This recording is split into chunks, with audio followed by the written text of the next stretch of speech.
Let's meet our panelists and find out how to build a strong and healthy relationship between tech and creativity. So let's start with Toby, the coconut maestro and Meta. Thanks.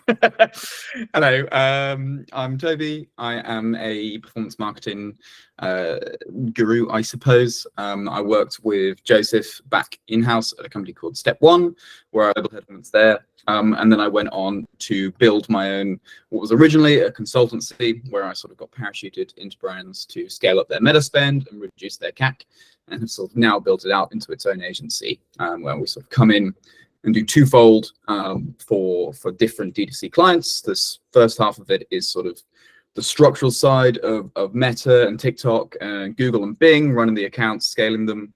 And the second side is driving that creative strategy behind it. So sort of matching them with content creators and working out that creative strategy across the funnels. And that's me. Thanks, Toby. And Raf, less about coconuts, more about walnuts, but do introduce yourself. Hey everyone, yeah, I'm Raf. I currently work at Zoe. I did all of the performance marketing over the last 2 years essentially, and the big rise of Zoe, which is great. I'm currently leading the US expansion, and for the last couple of weeks, I've actually been the interim head of performance for Zoe in the UK just for a month to get some more creative inspo. So I've got lots of juicy things for all of you guys. But yeah, I now spend about 95% of my time on Meta. So yeah, should be good. The perfect person for this panel discussion. So let's get started. And please, as we chat, do add your questions into the chat box and we'll make sure they're stored up, and we have 10 minutes at the end to talk through those. So Toby, for you, what's been the biggest shift in advertising with Meta over the last 12 to 24 months, would you say? You're on mute. Thank you. My Meta skills are great, but my Google Meet skills, less good.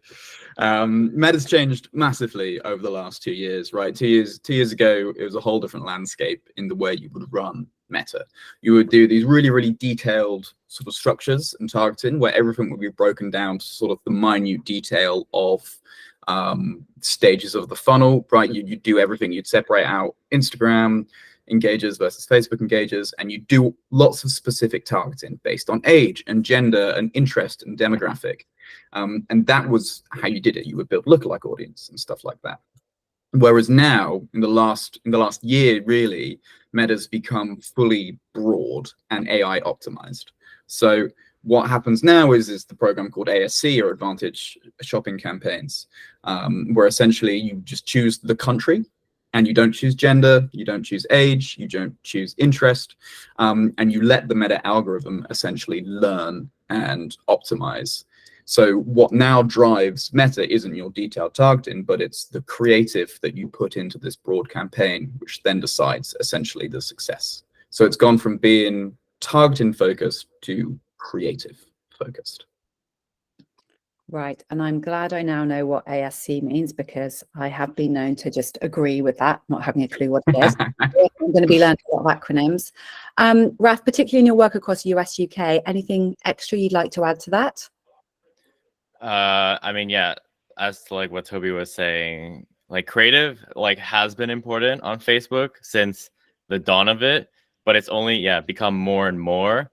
Facebook is essentially taking more control out of your hands in terms of what you could do on the campaign.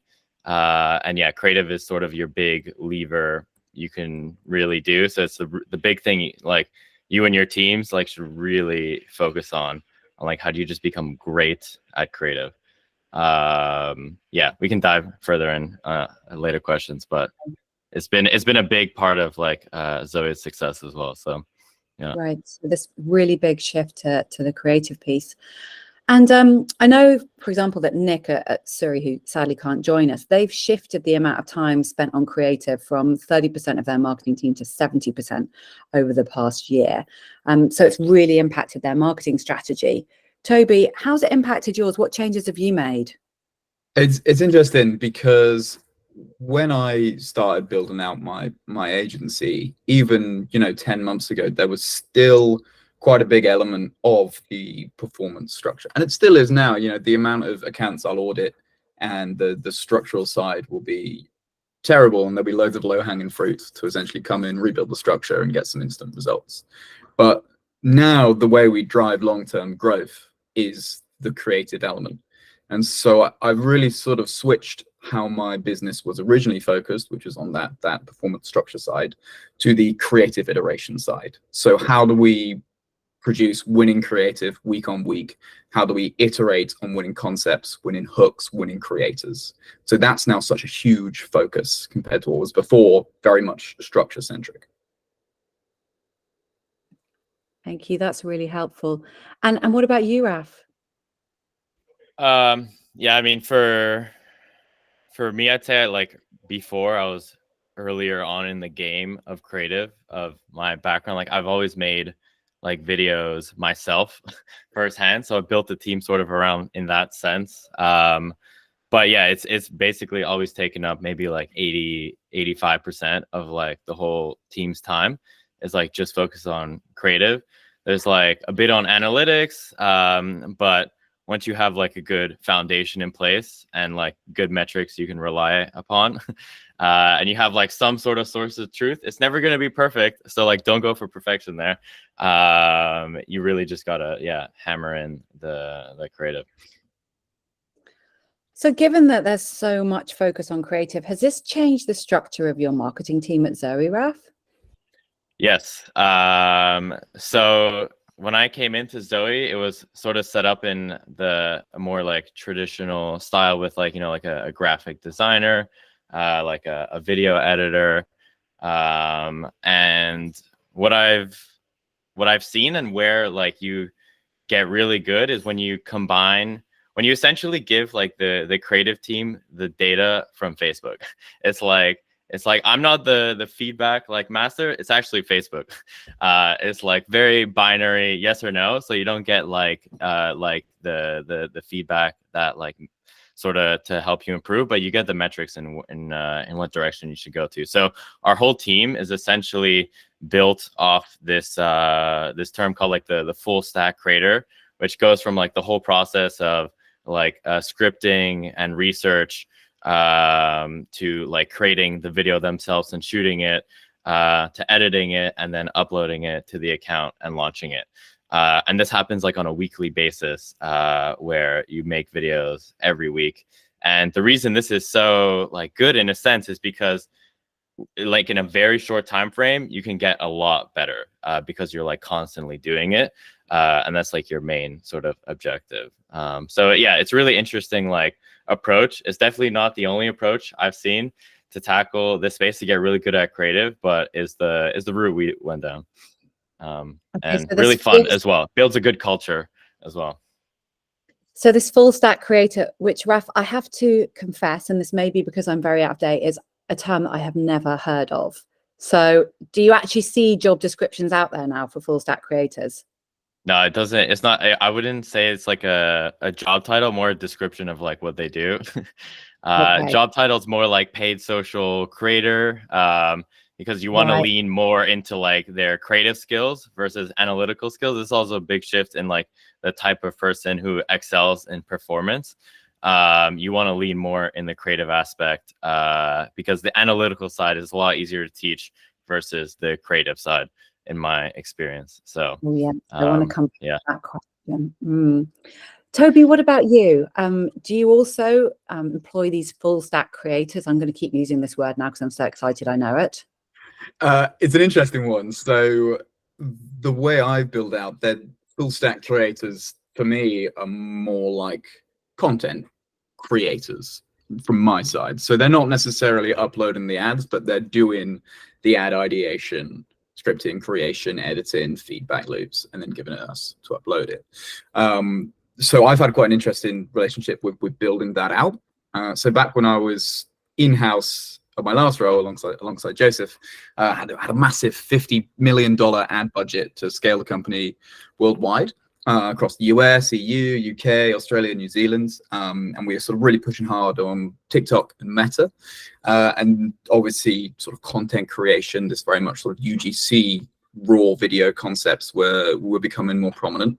And so I tested thousands of content creators across that. I tested some before when I was agency side, and then following on after that. And I'd say there's about a 10% success rate of these content creators. So I would find them in all sorts of different places: agencies, TikTok creator marketplace, organic social, Twirl, all over the place. I try. Actually, I don't know if I can share my screen. So 10% is quite high. It's gotten better. It used to be 5%, but more recent times to get more winners. Anyway, I started testing all these different creators, and I actually made a list. These are all the ones I've ever tried. All a bit over 6,000 of them. Goes on forever and ever, and different ways, follow accounts, what sort of content they create, etc., etc. So I started noting them all down, and then I started noting down all the winners, which I've kept here, which is about 600. And now essentially I match them with who needs them, right? So different people want different things, whether it's an accent, a UK accent, a US accent, whether it's they do lifestyle, health, or beauty, or DIY, and different age ranges and genders. So over time, I've sort of fine-tuned this little black book, essentially, of top performing content creators, essentially through a lot of wasted money on trial and error across Meta and TikTok. Oh, Toby, I have so many questions. The first one being, how does everyone else get access to this list? How much do you charge? Secondly, quick screenshots going on. Secondly, when you say 10% success rate, so of the 6,000 tried, 600 were successful. Is that they were successful with that particular client, or they were just successful, full stop? The other 90% just weren't worth even working with on any type of audience or product? It's a good question. Sometimes I might have been a bit lenient. Sometimes I might have been a bit brutal. Obviously, of those 6,000 creators, they haven't all been tried on the same product or the same script, right? But in general, all different types of creators have different prices. So some might charge $2,000, some might charge 100 quid, and everywhere in between that. And what defines them as a win is essentially beating the average of what the client has. So getting an improvement on CPA, for example, it might get a 25% reduction in their cost per acquisition, or they might have a huge spike in their click-through rate from that ad. And each business is different, right? Some people care about ROAS, some people care about CPA, some people care about TTR. And so it's essentially getting large enough percentage wins against their standard creative for that specific client. Right. Got it. Okay. And what were there any patterns between the 10% that did work? Like, what were some of the common themes? Does it have totally random? Do you know, funnily enough, it's actually the smaller content creators that tend to be better. Like, I've found the big ones who have hundreds of thousands of followers and stuff like that, not only are they really expensive, they tend to be a bit more rigid. And it's those sort of grassroots ones who maybe, they only have a few thousand followers or whatever, but they want to do it, and they're after it, and they're hungry for it, tend to perform better, and they're a lot cheaper. You can get them for 200, 300 quid a video rather than $4,000 a video as well. But other than that, no correlation, no age, no gender, no whereabouts they are in the world. Nothing. Okay, helpful. So I want to now move on and just understand how we can find these, because we want to make sure that this webinar is valuable as possible for everyone that's listening. So starting with you, Toby, and these creators versus the FSCs, this is just the Cs. Where do you, like, you mentioned Twirl, you mentioned a couple of other platforms. Can you just go through those again and what each of those are as well, and any other places it's worth looking for just to find these creators? Absolutely. So I mean, there's a million and one places, really. There are agencies who will offer you, a certain amount of creative a month from their pool of creators. There's places like Twirl where you can log on and you can choose their creators that they have, and you can go through and select them.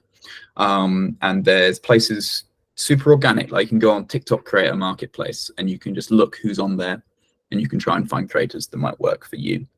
And you can just search on socials. A lot of you will probably have social media managers, people who sort of look after that, and they will no doubt get people in touch, sort of saying, "Oh, we want to work with you," or maybe they get tagged in a post. The truth is, there are a million different ways you can look for these content creators, and some will approach you themselves. I'm sure it happens to us quite a lot. It's difficult to say, oh, this is better than another place or what have you, because each brand is different. But there's a value in testing and trying all these different avenues, and maybe some areas might start working for you better as well. Not to plug myself too hard, but I have a bank of tried and tested ones that are good. If you ever want to get in touch, that's fine. But of course, you don't have to. Another fun way of looking for influencers might be checking out programs like AdScan, where you can find ads that have worked really, really well and got really high ad spend on them. And then you can see who the influencer is in that video and try and find them organically as well. And if you had to pick one favorite, Toby, one like initial place to start looking for them, if you're just getting started, where would you go for? Oh gosh, I'd start with myself, with Catalyst, obviously. Excluding you, what would be the second option? Oh, okay. Probably TikTok Creator Marketplace is a good area, wide variety there, a lot of options. But take your time and yeah, just really, really think about what's right for you, because there's a lot there. Thank you. Yeah. And Raf, coming on to these full stack creators, rolling off the tongue now. Obviously, well, this is your own copyrighted name for them. That you would search for paid socials. Like it's quite a different skill set to what a lot of people who would be applying for those jobs actually have. So how do you find them? And do any actually exist, or is it a lot of training? Yeah, this was really tricky, and like when we started this, like none of them really existed. So, and I still think like most people, like there's not that many, like there's too short of a supply for it. So what we actually did to solve this was like, who is the next best like type of like content? Like who makes the next best type of content that's not just ads related? Because ads, follow like usually certain structures, certain elements. You can like recreate things, but that creativity aspect is really tough to find. So what we did was we actually looked in the like whole organic space. So kind of like what Toby was saying with like your social media manager, like make best friends with them. And in our like job application, we actually required them to post their most viral TikTok or Instagram video. And then from there, we would see like from the people who came in inbound from that, we could tell like how much thought actually went into these viral videos, and got some really good candidates that way, and have hired some good people in that sense.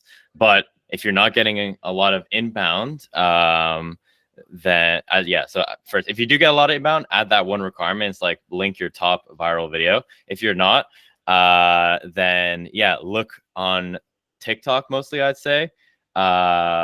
They usually have a better cadence of making like videos like every day or every other day, so their skills get a lot better faster, and it fits more in like the Facebook world.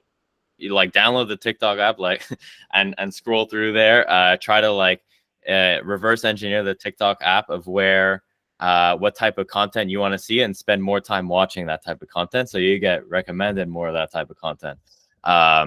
And you'll start to find some creators that are really interesting, and then either reach out to them, or you could find them again on the TikTok Creator Marketplace if they signed up on there. But there's some gems in the organic space. You just kind of like have to be creative on how you find them. And then once you do have them, it's really easy to convert someone who like does really well on organic to paid ads. Like it's like that process is so much easier. It's way harder to be good at organic than it is at paid ads. So that is my top advice for finding these people in-house. So Raf, actually there is an opportunity to take Toby's list and try and convert some of those into your own in-house resource. Yeah, in a way, yeah. And if you want to de-risk it, you could also hire them as like one time like a month or two contractors, and actually get some ads tested, and then like pick out of like 10 people maybe like who actually performs the best, and offer them a full-time role. That's another approach if you have like a big list like Toby. But I really like looking at how people do organic content. It really shows their thinking. You can really see on a thing. And there's also a bunch of Chrome extensions that you can just sort of like their top ads on a TikTok profile. So you can easily see like every person, like, oh, this is their top 3 videos, and you can like look at it. It's like, oh, is this the same viral video over and over? A bit less creative. It's like different ones each time. Like, okay, they're onto something. So yeah. And Raf, if you can share any of those Chrome extensions, I think everyone would really appreciate that. Yeah, we had actually built one, but it's like pretty sure it doesn't work anymore. But there's like this other. I'll find one and I'll post it in the chat. Thank you. Talking about though that using creators, do you actually need to have a team in-house? Could you just outsource the whole lot? And unfortunately, we don't have Nick here, and I know that he actually brought all of his Meta team in-house after working with an agency, and his reasons for that was speed and brand consistency. And Raf, how about you? Do you have most of the Meta team in-house? So yeah, we have a core team in-house that make videos every week, and that is like their core job, is like make better videos every week, and everyone learns from each other, which is also how you level up faster too. It's kind of like a community mastermind almost in a sense, but for making paid ads. But we don't just limit it to in-house, because, you know, a key part of like winning on Facebook or Meta, sorry, I still not like fully converted my mind, is actually like creative velocity. Like how many ads are you uploading every week? And there's only so much you can do in-house, and you usually get like most of your winners that way, but you always want to supplement with fresh ideas, with outside perspectives. So it's useful to have that, but their win rate is generally like much lower. So either hire like contract creative strategists, or like sometimes I'm not a huge fan of UGC agencies. Haven't had like that much success with them, or yeah, like individuals. I much prefer working with just individuals who can bring in some solid ideas and content. So yeah, like my approach is like to mix it essentially, because winners can come from anywhere, and you always get humbled in this industry. Great. So spread your bets. So some in-house where you've got that consistency and you're constantly learning from each other, and it's your number one focus. And then also outsource some, so you've got some fresh ideas coming in. You said something interesting there. You said you prefer to work with individuals versus an agency. How do you then manage all these individuals? Isn't that hugely time consuming? You try to be as hands-off as possible. Like you set up a really good foundation at the start, and that does take time. But you want it to be almost like as outsourced as possible, but still getting all the relevant information from like your business on how to make best ads. So you still want to like feedback what the internal team is winning at to them. But yeah, it's you want to be as hands-off as possible, and then you can scale it in that sense. Okay. I've got one more question on hiring the right talent, be it in-house or outsourced. Can you teach someone to be creative, do you think? I mean, when you're looking for these people, do they need to be creators first, or could you utilize someone you have in your team who's super analytical and actually train them up on this creative side? Toby. Yeah, I mean, to be honest, I think it's a better question perhaps for Raf, because he's obviously building the in-house team. But, you know, I think our answers are probably the same, which is that it's very easy to teach someone to be analytical, especially now. It's not actually that difficult anymore. You know, Meta's platforms are a lot more easy to understand.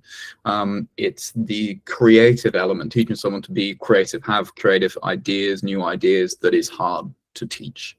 And that's why, you know, I go through a creative first approach, really, where we work with creators directly, because it's the creative element that is hard to nail down, and the analytical side can more easily be taught, because it's essentially just maths. Raf, you're nodding, so I'm assuming you agree. Yeah, the only difference I would add, yeah, is like analytics to creative is way tougher, and the analytics is relatively simple. And there's like things like, okay, just look at like CPA, click-through rate, hook rate, hold rate, like maybe like 5 metrics. And it's like, that's all you really need to know if you're like a creative always making these ads. And then you can always supplement with any additional learning. So would always like more heavily index to creative over analytics. It is possible, but it would maybe take like 5-10 times longer to do that transition. And then a lot of the times it won't work at all. So it's like a much higher risk. Thank you. So moving on from this, you've got this team of amazing creatives. What is the actual secret to creating brilliant creative? Share some of your secrets, Toby. So, Raf and I do quite a similar thing in how we ideate with ideas. I'll let him say his piece. But for me, it's a case of taking winning concepts from outside this certain D2C brand's space. So stuff that's working elsewhere. It might be completely irrelevant in terms of the product. So, we could be selling an app for one company, and we see that another company has got a really big creative win for some makeup, for example. And that hook, that concept there that worked for makeup, trying it for the app, right? So it's taking an element of creative that's working outside of this space, but then also ideating, iterating on what's already winning in our accounts. I'll really quickly share my screen just as an example, very, very briefly. So something that I do weekly is these creative brainstorm sessions, where essentially we take stuff that's working externally from that brand. So things that I'm seeing work in other accounts, or, we're using Raf's wonderful program like AdScan to see what's being spent on elsewhere. And then we're looking at what's working internally. For example, what are the creative there? And then we come up with new hook concepts based on what's working externally or internally. And then we sort of marry that with the body of what's working well internally, right? So we might ideate a load of new hooks from a load of videos over here. And then we have a look at what's working for us already. And then we come up with these scripts. And then week on week, we sort of create these new videos, these new concepts, and we see what's worked, what hasn't. Is it a certain hook? Is it a certain type of creator? Is it a certain demographic? Is it a certain body? And then next week we come around and we say that worked, that's a winner, that's a loser. There's some new concepts there to look at. Let's ideate these new scripts. And then we just sort of keep that going. And each week it improves. We keep doing these. That's what's worked in our account. These are the things we've tested. Here's some new concepts. Let's give it a go. That sort of makes sense. So it's trying to find ideas that are working externally, marrying that with what's working internally, and testing and iterating week on week. That's amazing. Thank you for sharing that. Can you just explain to the audience what AdScan is and how it works? I'll let Raf explain since he built it. Cool. AdScan is essentially like an ad inspiration tool. So, a massive part of the whole meta game is creating new ads all the time, iterating on ads. And there's a huge aspect that you learn from your internal account that should base a large portion of your strategy, but you always need external ideas. Who in the game is like really like pushing and innovating in the space? And that's essentially what AdScan helps you to find with like ad spend estimates as well. So it's not just things that look nice, which I'm sure, as maybe most of you know, like usually don't perform in that sense, but the stuff that actually has a lot of traction. So yeah, I use this every week, and I filter on the ones that have like the highest spend, and I'll like break them down for the team and why I think these work. So super useful to actually have like inspiration that's backed by data. And yeah, made a costly mistake before. And there's like sort of the whole reason for that to come about. But I did want to say on like how you make really good creative, because I think this is like probably like the most important like takeaway like everyone can get from this session. And I have like a similar process to Toby, I'd say, in like the brainstorming. But I actually focus a lot more on the scripting element of the video and the idea behind it. So what I've seen is, you can come up with lots of ideas, but most of your ideas are going to be pretty bad, and myself included, right? But you want to come up with a lot of ideas. You want to get in the habit of like generating a lot of content. So what we do is we have this brainstorm inspiration of things that are working externally and like previous week's winners, combine that, and then literally spend like an hour in a group session, like writing out a couple of scripts. And then we use the team as like almost like a interim Facebook. So we will like judge each other's scripts and think like, oh, where could this be better? Or what parts would this like fail at? It's like, oh, the visual hook like idea isn't strong enough here, like need something else. So we almost act like as a before Facebook. So everyone in the team starts with a really strong starting point when they make their videos for the week. And this is done at the beginning and is, a key part of making really good ads. So like, don't not spend enough time on your like script and copy and idea stage, because that's where you can get a lot of the gold, and like, utilize your team and get like collective feedback and try to build the culture of not being afraid to like give feedback. Super important as well. I'm smiling because I just love that. Use your team as your interim Facebook. That is brilliant. But I think you make a really good point there as well, as ensuring you've got that psychological safety, that people feel really comfortable in giving feedback. Toby, once you've got a really good concept, how do you then scale it? And if you've got any examples to share, that would be great. So in terms of finding a winning concept, I mean, it's essentially what we've just discussed there, right? It's testing ideas based on essentially a little bit of data from either what's working outside or what's working internally as well. Once you have that idea, there's a lot of variables that are still there, right? You might have found a winning hook, which is trying the viral X for the first time. There's someone in front of a camera and they're saying that, and then they have a green screen behind them and it says, I've been seeing these guys blown up all over TikTok, so I thought I'd bite the bullet and let's give it a go. And that's the hook, right? And then it just goes into them reviewing the product, but it feels organic.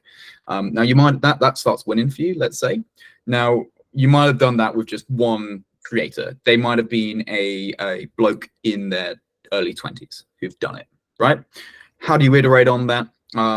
Testing different creators is one way of doing it. So you might try next a woman in her 30s or a couple in their late 40s and such and such. So trying different creators, different demographics, because that then affects how ASC starts targeting as well. The different creators you use will change who it's targeting in the account. A good example is with Zoe, the majority of the ads go towards 45 plus women, but we tested a young bloke called Ben, who's at university or something, and just putting that in the same ASC campaign as all the other ads that included 45 plus women that were being sent to 45 plus women, that completely changed who got targeted with that ad. The ad with Ben in it started hitting young blokes.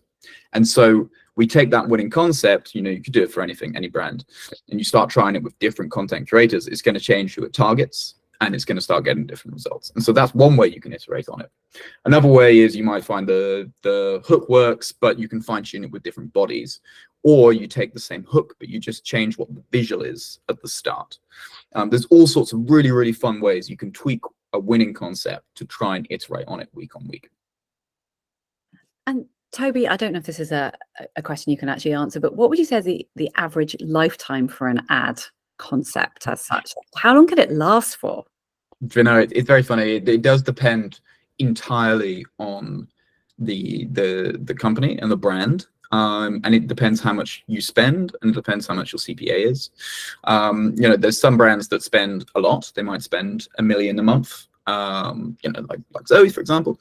And so it has a sort of a quicker churn rate of creative, right? But then there's some accounts that don't spend that much. They might only spend $100,000 a month, and creative can last a little longer. But realistically, I don't see, anyone is sort of welcome to disagree. I don't see ads lasting much longer than 6 weeks in general. Like, you could have a winning ad, but after 6 weeks, it does tend to die off as an average. That's across a lot of different spend levels. And so you need to keep up that creative iteration rate. That's on Meta. On TikTok, it's totally different. A creative will last a week and you've got to change it over. So it does depend on the platform. But if you really want to stretch a creative, you could probably last it a little over a month. But still, it's not too long. And considering how long it takes to iterate on new ideas and get new creative made, you need to start sort of getting that cycle going of that flywheel effect of iterating on it and coming up with new concepts. Raf, how long are you running campaigns for on Zoe? About, is it sort of 4 to 6 weeks? You mean ads? Yeah. Because we just wrote one Nice. campaign mainly, or like 2. But yeah, I mean, we have like some ads with like Davina and Stephen Bartlett, and those will last like quite a long time. When you find these like ultra winners, they will usually take up like the majority of the spend on your account, and will last a long time. Like so some of the Davina content has probably lasted over 6 months, but it deteriorates like over time, and you need to iterate. And iteration is actually one way to just like keep that creative in like a more stable space. It doesn't usually like 2x the ad unless you do something quite different on your iteration. But it is a great way of sustaining like some of your top winning ads, in a sense. So yeah, for us, it depends how long it could last. Like some like medium winners will last a couple of weeks. Some of the like ultra winners will last a much longer time. And it's like similar on YouTube, like those ads will last even longer. It really depends on the platform. And yeah, if you don't have a Davina or Steven, you can still make it work. Trust me. It's just harder. So just because I'm incredibly nosy and intrigued by this, Raf, you've just started doing some work in the US, as you mentioned. Are you seeing any differences between how creative works in the US and UK? Do the audiences prefer different things? So yeah, it's quite an interesting one. And I'd actually say, I know that like most people here are probably UK audience, but I think the US actually does a slightly better job in creative. Like they like a lot of the new stuff you'll see like new trends or innovation will actually come from the US, and then get exported out to like EMEA and everything else. So they're actually a really good source of inspiration, is one thing. Their ads are also, again, really depends on the brand here, but I'd say like a little bit faster pace and way more direct, like direct sale, more salesy than UK ads that I've seen. So those are sort of like the top different like trends I've seen on it. But you can have ads that work in the UK, work in the US just as well. So there isn't like a massive difference. But if you really want to scale like way past your UK levels, you really need to adapt it. But if you want like a baseline or like an early expansion, take your UK winners to the US. And Toby, I know that you work with some US clients as well. So what are your thoughts on this? Have you seen the same?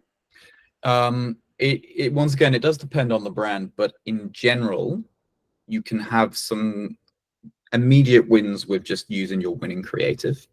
But for long-term sort of growth, accents make such a huge difference. So I've got I've got some Australian brands that are trying to scale in the US, and obviously back when I was in-house, it was an Australian brand trying to scale in the US, and I've got UK brands trying to scale in the US and US brands trying to scale in the UK, and everywhere in between. And something that is really, really prominent is accents make a really big difference. Like you can't run an Australian accent in the US. For one thing, they don't even know what an Australian accent is. But it does make a big difference. Even just taking the exact same script, exact same concept, and just using a different accent overlay makes a huge difference. It doesn't matter if it's for dog leashes, it doesn't matter if it's for clothing, it doesn't matter if it's for an app, whatever it is. Weirdly, accents do make a difference, and actually having a native accent is impactful. So making sure you use creators specific to that region it genuinely is impactful. Really important point there as well, region. So it's not just a US accent, it's perhaps what state they're from as well. Yeah, it's a difficult one with states because, you know, back in the day when you went for a US expansion, you might have done state specific. And there's a load of different things that can feed into that, like where your fulfillment center is and how fast you can get things shipped out to and stuff like that. But nowadays, because everything's ASC centric and full broad, it's quite difficult to do state-specific targeting. I've tried this quite a lot. It makes more sense to go country-wide. You can add in like state exclusions into ASC, so you could exclude 40 whatever states and just hit a few, for example. But in general, going countrywide still works. And so doing state-specific accents is difficult. But once again, if you do a Texan accent, that ad's going to end up going to Texas predominantly. So you can actually hone in where you want to focus on by doing that. Just a very quick one on AdScan, Raf. Is that global? And can you look per market?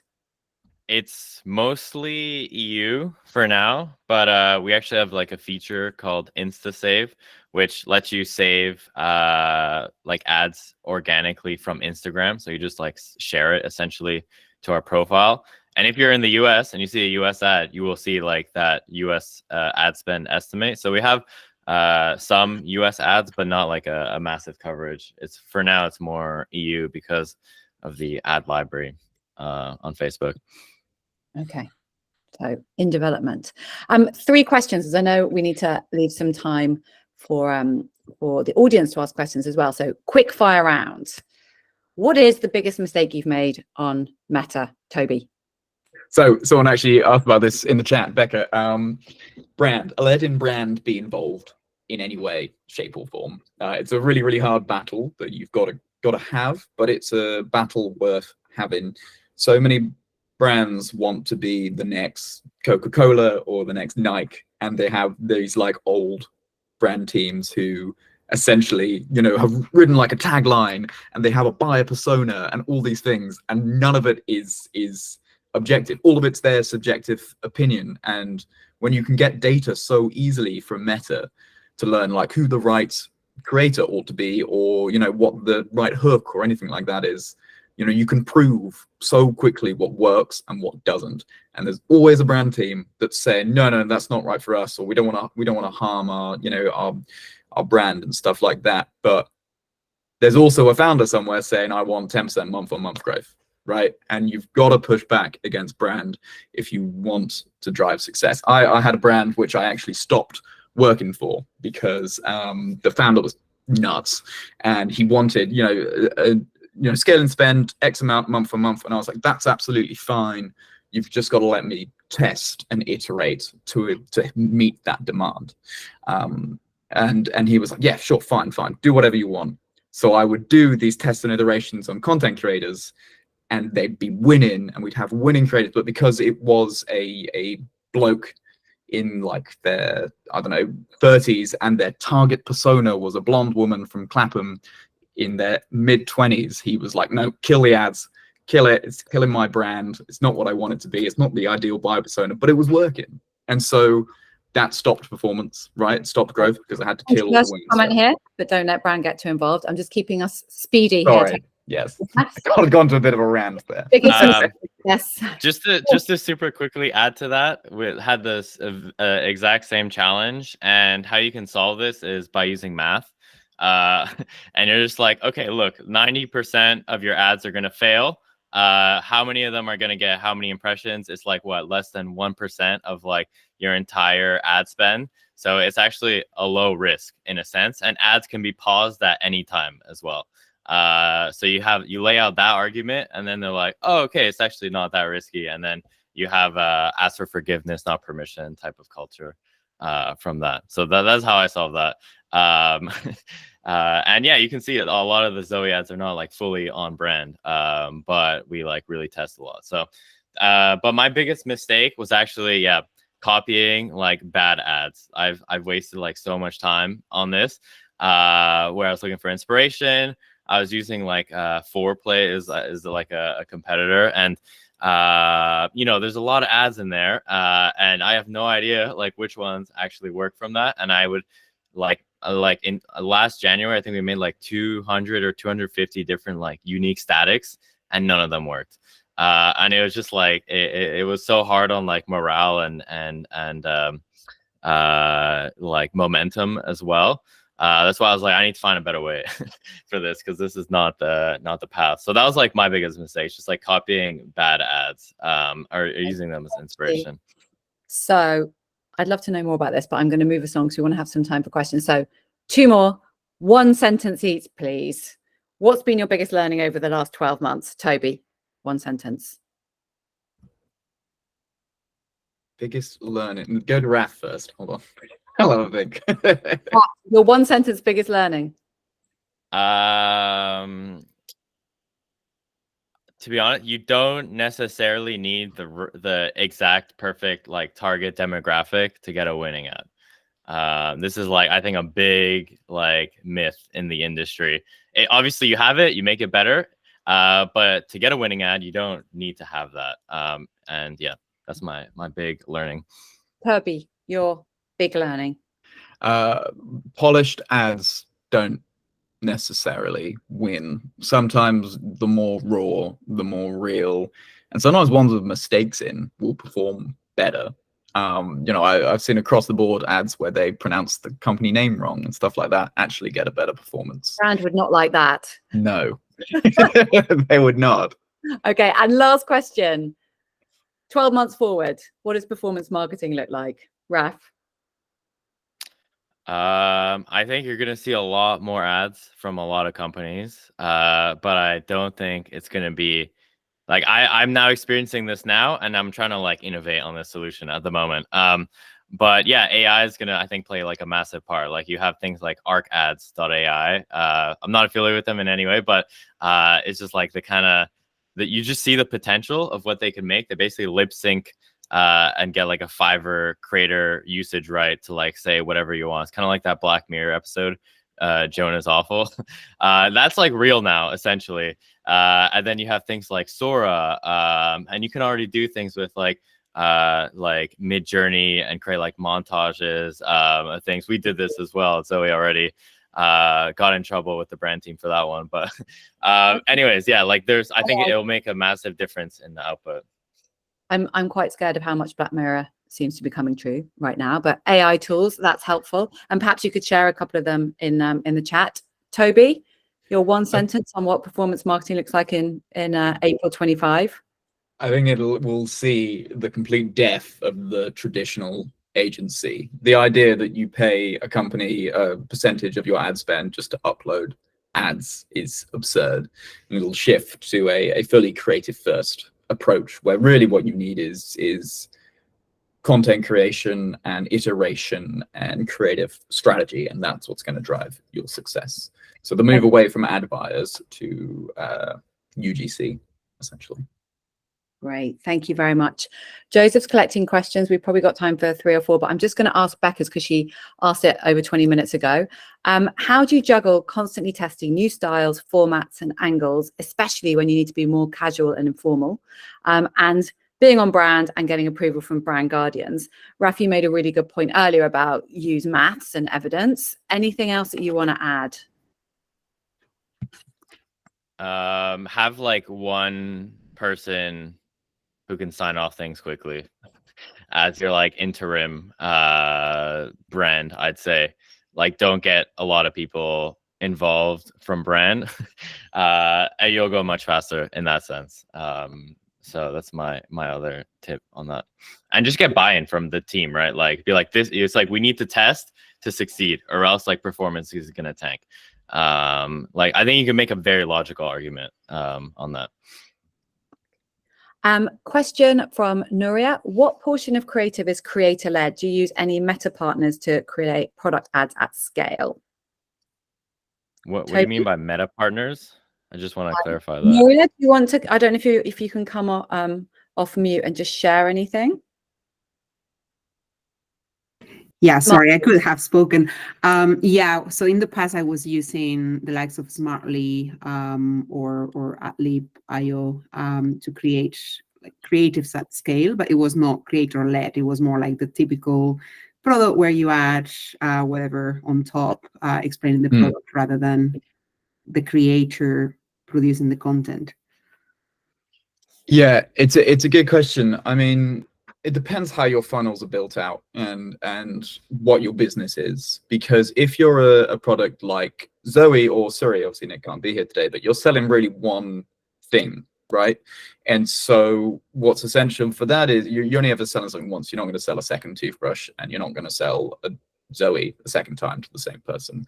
And so all of that is top of funnel pure prospecting. And what works for that now is really just UGC. Static is not where it works for that anymore. You're trying to produce essentially stuff that's raw and engaging and will trick people into buying it. And so when you're a company that sells really one core product, or you have a hero product, it should be very, very UGC content sort of creator driven.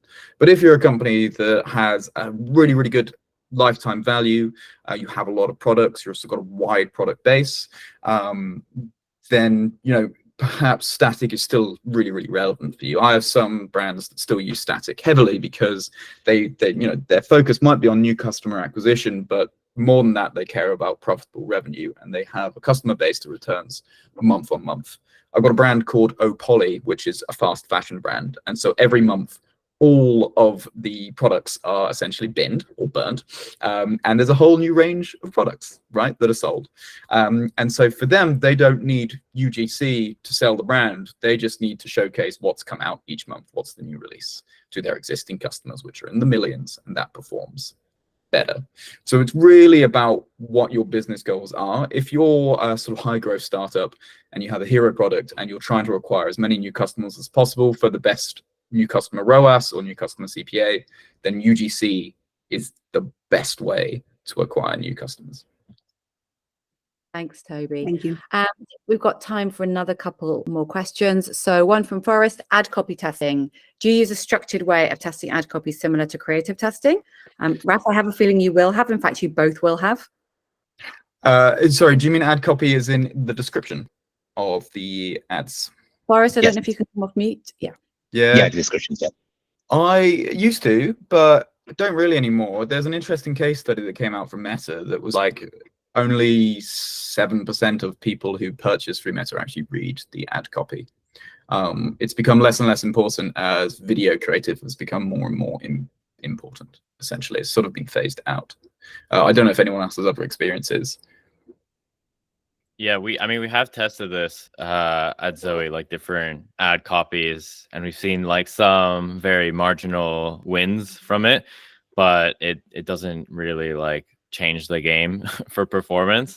But yeah, we usually like test different copies and ads and then put them in like bulk, like the 2 or 3 different versions, or we just stick with one. But yeah, it doesn't make like a massive difference. Like most people don't read it. So yeah. And I think we'll just have one more question. How does YouTube fit into this mix? So Cool. do you want to go first? I mean, no, take it. I've got some good things on YouTube though, but yeah, go ahead. Okay. YouTube, it depends on the company and how you're using YouTube. If you're running sort of specifically for YouTube Shorts and stuff like that, then the sort of content that works on Meta tends to work on YouTube. But there's some more high brand clients like Newman, for example, where the UGC that works on Meta does not work on YouTube at all. And it makes more sense for them to run sort of YouTube creative that matches the stuff they run on TV. So I tend to use YouTube as a secondary platform to try and match where else they're spending. So if they're spending high on Meta and Meta ads are working, then I'll use the same sort of creative for running on YouTube Shorts. And if they're spending a lot elsewhere, say on TV, I'll match the sort of creative to be similar to what they're running on TV. So for me, what I've seen is YouTube is becoming way harder for performance. Like generally as a strategy on YouTube ads, they're shifting more towards brand awareness, which makes things much more difficult. And I had a very different approach onto how I did YouTube.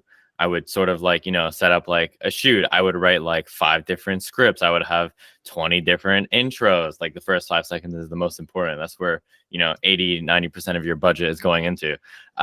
So I would have these like very structured type of videos. just shot like head to camera and like different B-roll and graphics.